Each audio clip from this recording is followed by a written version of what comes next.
My answer is no, the fight will not happen. Let's see. I don't think it'll happen. I don't know. Is it going to happen? That's what I said, it's going to happen. April 26th. Eubank Jr is concerned about the weight and things like that.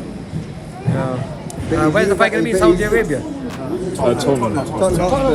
Well, that'd be good. It will be a massive fight, though. It'll be a massive fight because it's good for British boxing, though, innit?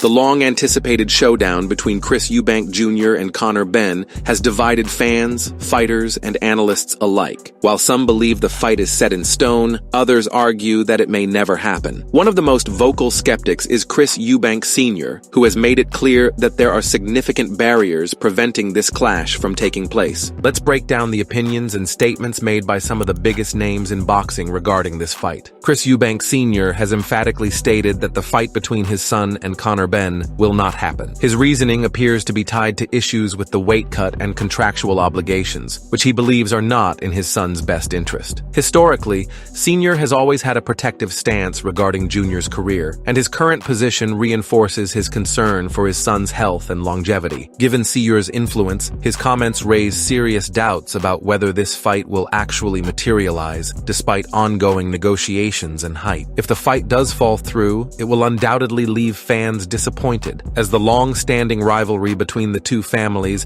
has been one of the most intriguing storylines in British boxing. My answer is no, the fight will not happen.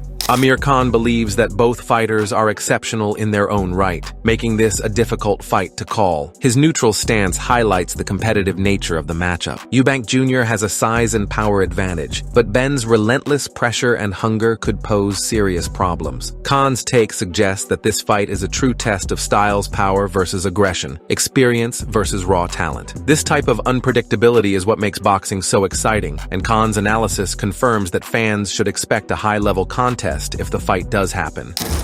Both guys are good fighters, but it's a hard one to say, Khan further elaborates on his stance, stating that Eubank Jr. is likely to win because of his size and strength. He acknowledges that weight plays a crucial role, and Eubank Jr. has the natural advantage in that department. However, Khan's comments also suggest that Benn could overcome this disadvantage if he is strategic in his approach. Historically, smaller fighters have managed to defy expectations against bigger opponents, but whether Benn can do the same remains to be seen. If he can impose his speed and stamina early on, he might negate Eubank Jr.'s physical advantages. But I think that Eubank, in my opinion, could win that fight because he's the bigger fighter, the stronger fighter, but then it all depends on the weight as well, you know what I mean? One of Khan's key observations is Benn's footwork, which he describes as slightly slow. This is a crucial point, as movement and agility often determine the outcome of a fight. Eubank Jr., being the taller and stronger fighter, might exploit this weakness to land powerful shots from the outside. However, Benn's aggressive style means that if he can close the distance and maintain a high work rate, he could counteract his slower footwork. The ability to adjust in the ring will be essential for Benn if he hopes to neutralize Eubank Jr.'s advantages. Conor just maybe have that little bit slow footwork, what I think where Eubank will capitalize on that. And also, Eubank is a lot taller and longer, so he's punching down in it. Yeah.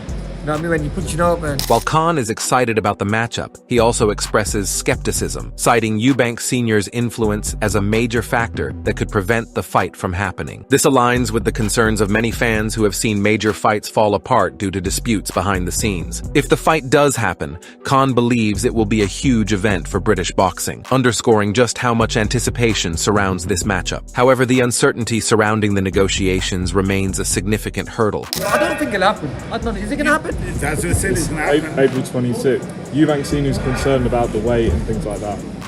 Yeah. Where's the fight going to be? Saudi Arabia? Tottenham. Yeah. Well, that'd be good. It will be a massive fight, though. It'll be a massive fight because it's good for British boxing, though, innit? Ben Shalom points out that whenever a second-day weigh-in is involved, controversy is bound to follow. This is an important detail, as weight clauses have often led to heated debates in boxing. Fighters struggle to rehydrate properly after drastic weight cuts, which can impact their performance in the ring. If Eubank Jr. is forced to adhere to strict rehydration limits, it could give Ben an unexpected advantage. Shalom's comments emphasize that weight manipulation could be a major talking point leading up to the fight. I think when you put in a second day weigh-in or rehydration, it was always going to create a lot of controversy, and a lot of people don't agree with it, and I've said what I thought on the matter. Despite concerns about weight and contractual disputes, Ben Shalom remains adamant that the fight will happen. His certainty contrasts with the doubts expressed by others, suggesting that negotiations may be further along than many realize. However, until an official confirmation is made, skepticism will continue to linger. The conflicting statements from various sources only add to the intrigue surrounding the event. If Shalom is correct, fans can expect an explosive fight, but until contracts are signed, nothing is guaranteed. As the last one, that fight's 100% happening. Yeah, it is happening, and it's signed for.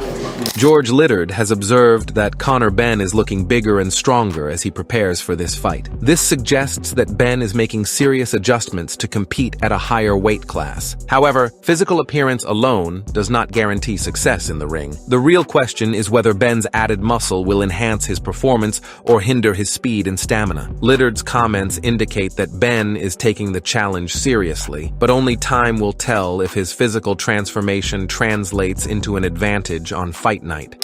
He's looking strong, he's looking big, muscly, strong. Littard further states that it all comes down to who wants the fight more, and he believes Ben has the greater desire to win. Hunger and determination are intangible qualities that can sometimes tip the scales in a fight. If Ben approaches this bout with relentless aggression and refuses to back down, he could force Eubank Jr. into uncomfortable situations. However, experience and composure will also play a role, and Eubank Jr. has been in high-profile fights before. While Littard's statement speaks to Ben's mindset, whether or not it will be enough remains uncertain. Listen, like I've said to everyone that's asked about what I think of that fight, I think it comes down to who wants it more out of the two. And I just think Conor wants it that little bit more. Spencer Oliver believes that he recalls that when the fight was initially announced, it felt like a fantasy matchup, and its cancellation left many fans heartbroken. Now that it is back on the table, the stakes are even higher. The historical rivalry between the two families only adds to the drama. Oliver's comments emphasize that this fight is not just about titles or rankings, it's about legacy, redemption, and pride. The anticipation surrounding this bout is proof of its significance in the sport. Listen, I think it's great for boxing. It was a fight that, historically made sense because, it was a fight that when was first announced, you thought it was a fight that was always a fantasy and never going to be a reality. The fight was announced because Conor Benn was boxing down at welterweight, and Chris Eubank Jr. has boxed as high as super middleweight, where he was probably at his best at super middleweight. And then for the last few years, he's been boxing down at middleweight. You never felt the fight was going to happen, and then we get the announcement the fight is happening, and obviously the disappointment with the fight being cancelled and the controversy surrounding that made this fight even bigger now. Gareth A. Davies strongly believes that anyone who does not want to witness this fight does not love boxing. His sentiment is echoed by Spencer Oliver. More than just a fight, it's a continuation of a decades-old family rivalry between Chris Eubank Sr. and Nigel Benn. Their history adds layers of emotion and intrigue to the bout, making it one of the most anticipated fights in British boxing history. The intensity surrounding this fight shows how personal it has become, not only for the fighters, but also for their families and fans. With such an emotionally charged backdrop, the stakes are higher than ever, and the fighters will be carrying their legacies into the ring. It's that big a fight. Listen, it is enormous. Anyone that doesn't want to be there doesn't love boxing. 100%. Look, the family feud goes back way back, with Chris Eubank Sr. and Nigel Benn, and we know the history between those two and iconic that'll all be figures. Regurgitated. Of course it will. Million pay-per-view. Of course, without a doubt, it'll smash 1 million pay-per-views. Without a doubt, whether you love it, whether you hate it, whatever you think about Conor Benn getting his license back, whether that's a good thing, bad thing, people will watch it. Frank Smith reveals that Ben Shalom has acknowledged the existence of a rehydration clause for this fight, framing it as a second-day weigh-in. This stipulation could be a key factor in determining the outcome of the fight, as fighters often struggle to perform at their best when weight restrictions limit their ability to rehydrate properly. Eubank Jr., being the naturally bigger man, might find it difficult to make the weight and still maintain his strength. If the clause hinders his recovery, it could provide an advantage to Ben, who will be moving up in weight but won't be as restricted. The controversy surrounding the rehydration clause adds another layer of uncertainty to this fight. Now, you've gone on record, Frank, saying it's not a rehydration clause. So someone's not telling the truth, Frank. What is it? It's a second-day weigh-in, which is quite standard in boxing. The IBF do it for all of their title fights. So essentially, you have your pre-weigh-in on the Friday for this fight, that both fighters will weigh in at 160. And then on the Saturday, there's a set weight that they'll come in at a certain time for. But I think the term rehydration clause should really be said as a second day weigh-in. That's the term usually used for it. It's not something that's just new for this fight. You know, the original fight was made at 157 pounds. This is made at 160. This is Chris's natural weight. It's a big jump up for Conor Benn, coming up 2 weight divisions, you know, and I think Chris isn't a huge middleweight himself. So I don't think the talk of a 170 is going to be an issue anyway, being completely honest. You know, I'm not in his camp, and look, he wouldn't have agreed it if he didn't feel comfortable with it. Savannah Marshall states that if the rehydration clause truly limits Eubank Jr. from 170 to 160 pounds, he is still likely to win because of his size advantage. She acknowledges that weight cuts can be brutal, but believes that Eubank Jr.'s natural frame will still give him the upper hand. The question, however, is how well Eubank Jr. will be able to handle the drop in weight while maintaining his power and endurance. If he can manage it successfully, Ben may struggle against the physicality of a naturally bigger opponent. Marshall's prediction aligns with the view that size and strength are significant factors in this fight. I think Chris Eubank's a bit too big, but we don't have the ins and outs of the rehydration and that sort of thing, or what weight it's at. So I think it's £10 rehydration. Is it £10 at 160? Yeah, so I think Chris Eubank's a little bit too big. Frank Smith confirms that the first fight was originally set at 157 pounds, but this time it will take place at 170 pounds. He acknowledges that Eubank Jr. agreed to this weight, which indicates that he is confident in his ability to perform under these conditions. However, just because he agreed to it does not mean it won't affect him on fight night. The additional weight could impact his speed and movement, giving Ben opportunities to capitalize. Smith's comments suggest that while Eubank Jr. may have made peace with the terms, they could still play a crucial role in the outcome of the fight. Around a second day weigh-in, I'm not saying Chris agreed to it then, but it's like everything. Everything's a negotiation, isn't it? The first fight was 157, it's now at 160. Conor's coming up 2 weight divisions. He's agreed to do that from 157 to 160. I'm not saying the fight would have happened if it wasn't 160, but that's part of the negotiations. Chris is as amenable and agreed to do this. You know, he didn't have to do it. He's a big man. He can decide. He can make his own decision. Johnny Nelson leans towards Eubank Jr. as the favorite in this fight due to his consistency and activity. He points out that while he has always admired Ben's rapid improvement, his career came to an abrupt halt, leaving many questions about his current level. Nelson emphasizes that we don't know what Ben has been doing behind the scenes, and his lack of recent fights could be a major disadvantage. On the other hand, Eubank Jr. has stayed active, which may give him an edge in terms of sharpness and endurance. Nelson's analysis highlights the uncertainty surrounding Ben's form and how it could impact the fight. Do you favour Eubank in this fight, given the size and the experience? The reason why I favour him is because he's been more consistent, he's been busier recently, and Conor hasn't. I've always been a big fan of Conor Benn. I think Conor Benn, I keep saying again, he was one of the fastest improving fighters I saw until his career came to a sort of stop. And the problem is the best years of his life, you know, we missed the development of this young man. We don't know, but I don't know what he's been doing behind the scenes. Darren Barker acknowledges the immense pressure both fighters are under due to their family legacies. He recalls watching their fathers battle in the ring and recognizes that neither fighter can afford to lose this fight. The pressure of carrying a family name can either be a source of motivation or a heavy burden. Barker's comments underline the psychological aspect of this fight, which could be just as important as the physical one. With both fighters determined to uphold their family's honor, this matchup becomes even more intense.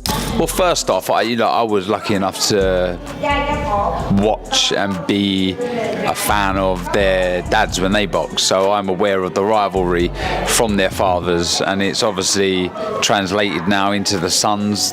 The hatred for one another is that somewhat of that of the fathers. They just never got on, and it's the same with Conor and Chris.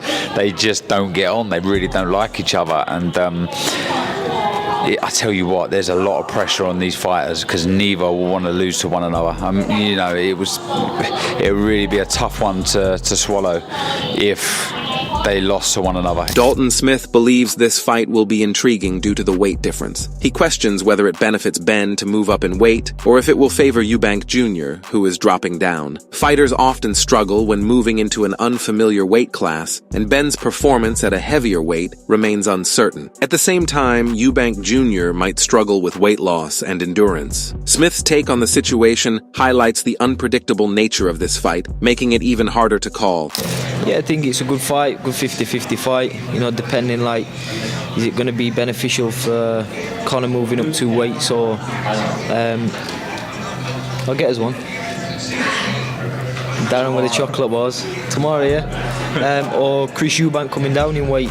Who's it going to benefit more? I'm not sure. So, yeah, fight I'm looking forward to, and I think it's going to be a good fight. Ben Shalom states that the number chosen for the rehydration clause is a safe one and that it shouldn't be too difficult to manage. He insists that the clause was implemented to ensure fairness while keeping both fighters in optimal condition. However, rehydration clauses have often been controversial, as they can affect a fighter's ability to perform at their peak. If Eubank Jr. struggles with the restrictions, it could give Ben an advantage. Shalom's assurance does little to quell the debate surrounding this issue. Bit of confusion maybe on this rehydration clause. What can you tell us? Is that 170 on the day, or is it actually when they step into the ring they can't be heavier than 170? I'm not sure how much we can talk about it. All I can say is it's more than safe. It's a number that is completely different to the first time, and it's a number that doesn't pose absolutely any problems whatsoever. Carl Froch makes it clear that he is not in favor of this fight. He expresses his frustration with Eubank Jr.'s performances, stating that every time he steps into the ring, he gets knocked down. Froch's skepticism suggests that he doesn't believe Eubank Jr. is capable of handling the pressure or overcoming his defensive flaws. While some may see Froch's criticism as harsh, others might argue that Eubank Jr. has not proven himself against top-tier opponents. Froch's disapproval adds another layer of doubt to the legitimacy of this fight. It's a shame, isn't it? Well, it's a shame. Conor Benn, Chris Eubank Jr. That will be out there, wouldn't it? Conor Benn, Chris Eubank, will it? Is well, I think it's highly likely, potentially, but it's not guaranteed. Well, to be honest, it can be out there for IQ because it's not, for me, it's not a fight I want to see. Right, not excited Chris by that. Eubank Jr. is 35 years old, well past his best. What's he ever done? Lost to every time he stepped up. Lost to George Groves, didn't he? Lost to George Groves, lost to Billy Joe Saunders. Yeah. So every time he's stepped up, he's got found out. He got fucking ironed out by Liam Smith. Yeah. Battered. Yeah. I know he got him in the rematch, but Liam Smith was dead on the scales. I mean, I don't understand. I mean, they're talking about Chris Eubank, Canelo. Yeah, that's a hard one to visualise, isn't it? I mean, it's just although Canelo does kind of pick and choose. Listen, it's an easy night's work for Canelo. Let's be honest. That's what it is. I've got nothing against Chris Eubank. I know what he's up to. I know his game, and people want to see him because of his dad and the name. And Ben Eubank's a big fight.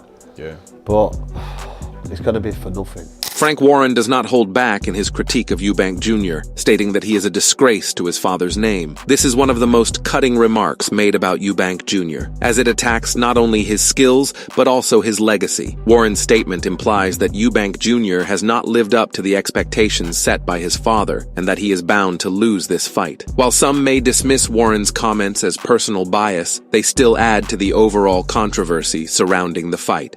I've got to be honest, I don't pay a lot of attention. I've given my opinion of him, you know.